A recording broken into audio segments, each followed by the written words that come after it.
हाय दोस्तों, welcome to Blue Pen Blue Mark. हम आपका स्वागत करते हैं ब्लू पेन ब्लू मार्कर में। आज फिर हम लोग इस बुक को लेकर के हाजिर हैं।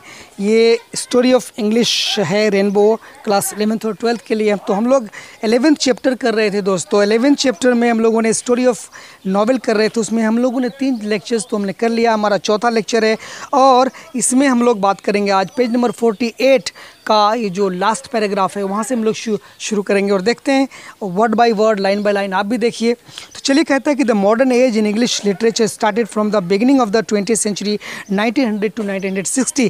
कहता है कि ये जो नवीन युग है इंग्लिश लिटरेचर में, ये शुरू हुआ कब से? From the beginning of 20th century, 20वीं शताब्दी के शुरुआती दौर से शुरू हुआ है ना। The impact of scientific thought, कहता है कि साइंटिफिक थॉट, ये जो वैज्ञानिक सोच है या वैज्ञानिक विचार है, ये इसका सबसे बड़ा इम्पैक्ट रहा, सबसे बड़ा है ना असर रहा, सबसे बड़ा प्रभाव रहा। वॉज मेनली रिस्पॉन्सिबल, यही सबसे बड़ा कारण रहा, responsible for the attitude of interrogation and disintegration of old values. कहता है कि इम्पैक्ट ऑफ साइंटिफिक जो थॉट है, जो साइंटिफिक तरीके से सोचने का जो विचार है, जो लोग साइंटिफिक वे में या वैज्ञानिक तरीके से सोचते हैं, वो पूरी तरह से जिम्मेदार था। किस चीज़ के लिए जिम्मेदार था? For the attitude of interrogation, interrogation के एटीट्यूड के लिए। इंट्रोगेशन मतलब पूछताछ की है ना धारणा के लिए। एटीट्यूड माने धारणा, पूछताछ की धारणा के लिए। लोगों में पूछताछ की धारणा बढ़े, लोग पूछना शुरू करें। जब तक लोग पूछेंगे नहीं तब तक उनकी जानकारी अधूरी रहेगी। अगर उसके मन में कोई बात है, अगर वो पूछना चाहते हैं या उसका नॉलेज क्लियर नहीं है, तो वो क्या करेंगे? जब तक पूछेंगे नहीं तब तक उसको उसकी बात क्लियर नहीं होगी। तो वही कह रहा है कि जो इंटरोगेशन का जो एटीट्यूड है and disintegration of all values, और जो लोग वही लकीर के फ़कीर पुराने नियमों को मान्यताओं को मानकर चलते हैं, वैसा नहीं होने वाला। पुरानी मान्यताओं को, वो जो ओल्ड वैल्यूज़ हैं, पुरानी जो मूल्य हैं, जो मान्यताएं हैं, उसका डिसइंटीग्रेशन होना है। उसको क्या करना है? उसका विघटन होना है, उसका टूट होना है, उसको टूटना है। और ये दोनों चीज़ें मिलकर के, ये दोनों चीज़ें मिलेगा तब जाकर ये साइंटिफिक टेम्पर क्या होगा? लोगों में बढ़ेगा। साइंटिफिक टेम्पर का मतलब उसको खोज करने की शक्ति होगी। अगर वो पुराने मूल्यों को मानेगा तो वो साइंटिफिक टेम्पर कहाँ से आएगा? इस तरह का साइंटिफिक टेम्पर लाने के लिए पुरानी मान्यताओं का विघटन होना, डिसइंटीग्रेशन होना बहुत ज़रूरी है। और सवाल का पूछा जाना तो बहुत ही ज़रूरी है। जब तक इंसान सवाल नहीं पूछेगा तब तक उसको नई बातों का पता बिल्कुल नहीं चलेगा। In the age of mass education, कहते हैं कि आज के ज़माने में, मास एजुकेशन के ज़माने में, जब सब कोई, हर कोई पढ़ता है, सब कोई शिक्षा प्राप्त करना चाहता है, सब कोई शिक्षित होना चाहता है, उस दौर में the novelist began to appeal to the masses. इस दौर में ये जो नॉवलिस्ट हैं, ये जो उपन्यासकार हैं, ये लोगों को, टू द मासेस, जनता को क्या कर रहे हैं? अपील कर रहे हैं, अपनी तरफ आकर्षित कर रहे हैं, है ना। इन लोगों को जनता अपनी तरफ आकर्षित कर रही है, चूँकि जनता इनकी चीज़ों को, इनकी सोच को, इनकी लिखावट को क्या कर रही है? पसंद कर रही है। ठीक है। They begin to look upon nature as a system planned by the divine architect. वो जो नॉवलिस्ट लोग हैं, they begin to look upon, वो लोग देखना चालू करते हैं, वो लोग देखना चालू करते हैं किस चीज़ पर? है ना, अपॉन द नेचर, प्रकृति पर। प्रकृति पर वो लोग नज़र डालते हैं। प्रकृति पर ये जो नॉवलिस्ट लोग हैं, जो उपन्यासकार हैं, प्रकृति को देखते हैं, है ना, कुदरत को देखते हैं, नेचर को देखते हैं। Plan bye the divine architect, जो नेचर एक दैवी शक्ति के द्वारा प्लान किया गया है। और है ना, एक मतलब दैवी शक्ति मतलब भगवान के द्वारा, ऊपर वाले के द्वारा, गॉड के द्वारा, खुदा के द्वारा बनाया गया है। ये प्रकृति उसी के द्वारा बनाया गया है। डिवाइन माने होता है दोस्तों दैविक, है ना। और आर्किटेक्ट मन होता है मेकर, इसको हम लोग बोलते हैं वास्तुकार, बनाने वाला। सबसे वाला वास्तुकला का जानकार कौन है? वो ऊपर वाला। तो वही कहता है कि ये जो नॉवलिस्ट लोग हैं, नेचर को देखने लगे। क्यों देखने लगे? नेचर की खूबसूरती इतनी है, नेचर में इतना कुछ समाया हुआ है। ये नेचर किसकी देन है? सिर्फ डिवाइन आर्किटेक्ट की देन है, ऊपर वाले की देन है। तो ये नॉवलिस्ट लोग उसी में नज़र गड़ाए बैठे, उसी को देख करके, उसी चीज़ को ढूंढ करके उन्होंने अपने नॉवेल्स को क्या किया? बनाया या उसको फॉर्म किया, प्रोड्यूस किया। Okay, a number of writers begin to voice these ideas in their writings. कहते हैं कि नंबर ऑफ राइटर्स, कहते हैं कि एक बहुत बड़ी संख्या नंबर ऑफ राइटर्स, लेखकों की एक बहुत बड़ी संख्या बिगन टू वॉइस, बोलने लगे, अपनी आवाज़ को ऊंची करने लगे, उठाने लगे। क्या these ideas in their writings, in ideas को, इन विचारों को उठाने लगे अपने लेखों में, है ना, अपने लेखों में, इन देयर राइटिंग्स, अपने लेखों में जो चीज़ वो लोग लिख रहे थे उसको क्या किए, अपने इन आइडियाज़ को वो लोग उठाने लगे। मतलब जो कंसर्न आइडियाज़ थे, जो विचार थे, वो लोग उसको लिखने लगे। One great disadvantage under which the modern writers labours is that there is no common ground on which the writers and their readers meet. कहता है कि वन ग्रेट डिसएडवांटेज, कहता है एक सबसे बड़ी जो हानि है, जो सबसे बड़ा नुकसान है, डिसएडवांटेज है, मतलब एडवांटेज नहीं है, वो क्या हानि है, under where the modern writers, जबकि आधुनिक काल के जो राइटर्स हैं, जो लेखक हैं, वो लोग मेहनत करते हैं, और वो ये चीज़ वो ये है कि is that there is no common ground. वो लोग मेहनत तो करते हैं, बट उनके और उनके चाहने वालों के, उनके पढ़ने वालों के बीच जो एक कॉमन ग्राउंड है उनको नहीं मिल पा रहा है। एंड द रीडर्स मीट, है ना, एक कोई कॉमन ग्राउंड, एक कोई कॉमन प्लेटफॉर्म या एक सार्वजनिक जो आधार है वो नहीं मिल पा रहा है कि नॉवेल लिखने वालों या राइटर्स या उनके पढ़ने वालों दोनों के बीच कोई एक कॉमन ग्राउंड आए। अगर ये कॉमन ग्राउंड मिल जाए तो बहुत बड़ी बात होगी कि लोग क्या चाहते हैं और वो लिखना क्या चाहता है, इससे एक बहुत बड़ा एक चीज़ उभर कर सामने आएगा। Okay, the novel is full of adventures and experiments peculiar to the modern age, which is an age of transition and discovery. तो कहता है कि the novel is full of adventure. कहता है कि ये जो नॉवेल है फुल ऑफ एडवेंचर है, साहसिक कार्यों से भरा हुआ है, जोखिम के काम से भरा हुआ है ना, चैलेंज से भरा हुआ है। एडवेंचर का मतलब होता है दोस्तों चैलेंज, है ना, वो काम जिसमें चैलेंज भरा हुआ हो, खतरे वाला काम हो, या उसको हम साहसिक कार्य भी कह सकते हैं। तो ये जो नॉवेल का लिखना है ये पूरी तरह से एक साहसिक कार्य है, एडवेंचर है, एंड एक्सपेरिमेंट है, एक तरह का अनुभव है, एक तरह का तजुर्बा है, एक्सपेरिमेंट है, एक तरह का प्रयोग है ना, peculiar to the modern age. आज के ज़माने में, आज का जो ज़माना है, ये जो मॉडर्न एज है, ये जो नवीन युग है, उसके लिए एक अनोखा चीज़ है, एक पिकुलियर चीज़ है। हाँ, which is an age of transition, जो कि आज का जो एज है एक ट्रांजिशन का दौर है। ट्रांजिशन में आप बोलते हैं दोस्तों, जब एक एज दूसरे एज में बदलता है तो इस बदलने को हम लोग बोलते हैं ट्रांजिशन, या हम सिंपल बोलेंगे कि परिवर्तन का दौर है, परिवर्तन काल है, एंड डिस्कवरी और खोज का भी दौर है। तो आप समझ रहे हैं ना कि ये जो दौर है परिवर्तन का दौर है, खोज का दौर है। तो इस खोज के दौर में नॉवेल का लिखना एक जोखिम भरा काम है, और इस ज़माने के लिए एक काफ़ी अनोखा चीज़ है, काफ़ी पिक्यूलियर चीज़ है। It is the most important and popular medium.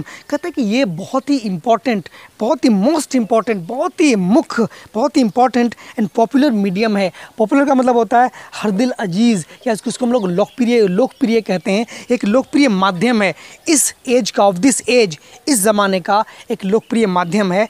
Which could compete with both films and radio. कहता है कि ये जो आज का दौर है, आज के दौर में फिल्मों की बात करें, रेडियो की बात करें, तो यही नहीं, ये फिल्म और रेडियो दोनों के साथ एक तरह का कंपैरिजन कर सकता है, कॉम्पीट कर सकता है, तुलनात्मक मतलब उसको जवाब दे सकता है, उसके साथ साथ चल सकता है।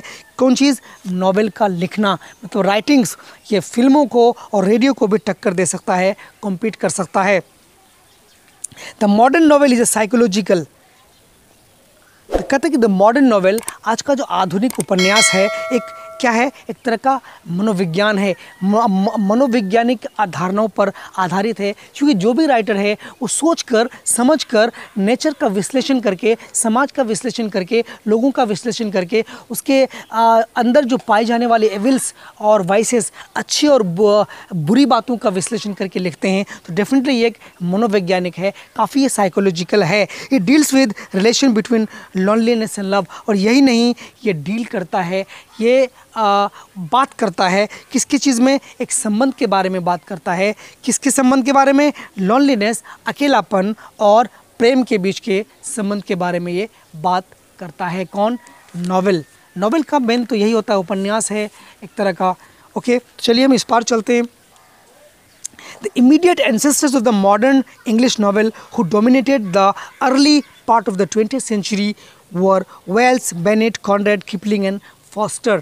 कहता है कि the immediate ancestors, तुरंत जस्ट बाद में आने वाले ancestor जो थे, पूर्वज जो थे, किसके? इमीडिएट एंसेस्टर्स, मतलब जस्ट उसके बाद जो लोग आए वो लोग of the modern English novels. Modern English के बाद, मॉडर्न इंग्लिश नॉवेल के बाद जस्ट लोग जो आए, लिखने वाले लोग जो आए, who dominated the early part of the 20th century, जो 20वीं शताब्दी के पहले हिस्से को क्या कर रहे थे? रूल कर रहे थे, डोमिनेट कर रहे थे, शासन कर रहे थे, काफ़ी प्रभाव डाल रहे थे, काफ़ी उनका वर्चस्व था। किसका किसका वर्चस्व था? वेल्स का था, ये लोग राइटर थे, बेनेट का था, कॉनरेड का था, किपलिंग का था और फॉस्टर का था।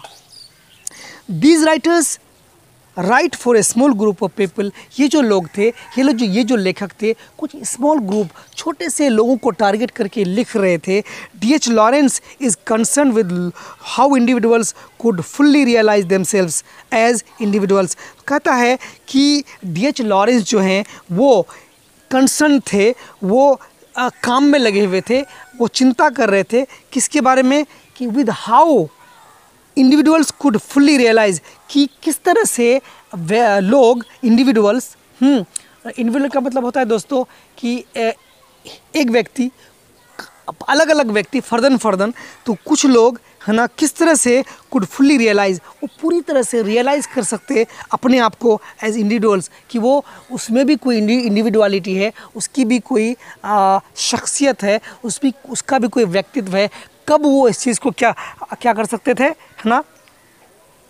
वो D.H. लॉरेंस काफ़ी कंसर्न थे, काफ़ी चिंतित थे कि वो इस चीज़ को उजागर करना चाहते थे, इस चीज़ को बताना चाहते थे कि किस तरह से लोग ये समझ लें, अपने व्यक्तित्व को समझ लें कि उसकी भी अपनी एक कोई व्यक्तित्व है, इंडिविजुअलिटी है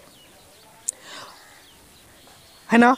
सो as to make true contact with others, और वो ये चाहते थे कि लोग अपनी इंडिविजुअलिटी को समझ करके लोगों का जो कनेक्शन है, जो टच है, जो आपस में एक संबंध है, वो बना रहे, वो बिल्कुल बनता चला जाए, है ना? There are such fine description and narrative in modern novels as remind us of the works of great English poets। कहता है कि there are such fine description, बहुत अच्छी डिस्क्रिप्शंस हैं, उल्लेख मौजूद हैं, एंड नैरेटिव्स हैं और स्टोरीज़ हैं, है ना? स्टोरीज, नैरेटिव माने स्टोरी होता है दोस्तों, डिस्क्रिप्शन का मतलब होता है उल्लेख, है ना, जो बयान कहते हैं हम जिसको। तो जो ऐसे अच्छे उल्लेख हैं और स्टोरीज़ हैं, है ना, इन मॉडर्न नॉवेल्स, आज के आधुनिक उपन्यासों में, जो हमें रिमाइंड करते हैं, जो हमें याद दिलाते हैं of the works of great English poets, जो हमारे बड़े बड़े जो इंग्लिश पोएट्स थे, उनके कामों के बारे में, उनके बड़े अच्छे कामों के बारे में हमको आज भी याद दिलाते हैं। Thus we see novels embrace every aspect of interest। अतः हम देखते हैं कि नॉवेल जो है, उपन्यास जो है, वो एम्ब्रेस करता है, वो गले लगाता है, वो छोड़ता नहीं है, वो ले लेता है किस चीज़ को? एवरी एस्पेक्ट ऑफ इंटरेस्ट, है ना, हर इंटरेस्ट के हर पहलू को, इंसानी इंटरेस्ट के हर पहलू को, इंसानी सरोकार के हर पहलू को ये जो नॉवेल है वो टच करता है, वो छूता है। Every form of life grows in the novels. कहते हैं कि नॉवेल्स जो है एक ही चीज़ के लिए नहीं है, वो हर तरह के लाइफ्स के लिए, हर तरह की लाइफ के लिए है, एवरी फॉर्म ऑफ लाइफ के लिए, चाहे सोशल, पॉलिटिकल, है ना, इंटेलेक्चुअल, या किसी भी तरह की लाइफ हो, है ना, चाहे वो सामाजिक हो, समाज में किसी भी तरह की बुराई हो, अच्छाई हो, या कोई कंसर्निंग चीज़ हो समाज में, हर तरह की लाइफ के लिए ये जो नॉवेल्स हैं उसको लिखा जाता है, उनको ग्रो किया जाता है।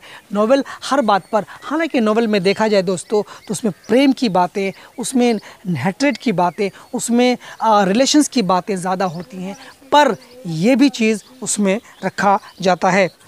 It is the greatest educational force. कहते हैं कि ये बहुत ही बड़ा एजुकेशनल फोर्स है, एजुकेशनल पावर है, शैक्षणिक पावर है इन द मॉडर्न वर्ल्ड। आज की दुनिया में, आज के आधुनिक संसार में एक बहुत ही बड़ा एजुकेशनल पावर है। कौन? नॉवेल्स, है ना। नो इंग्लिश, अगर हम इंग्लिश की बात करें आज, as well as know, as we all know, जैसा कि हम सब जानते हैं, is no more a monopoly of the British.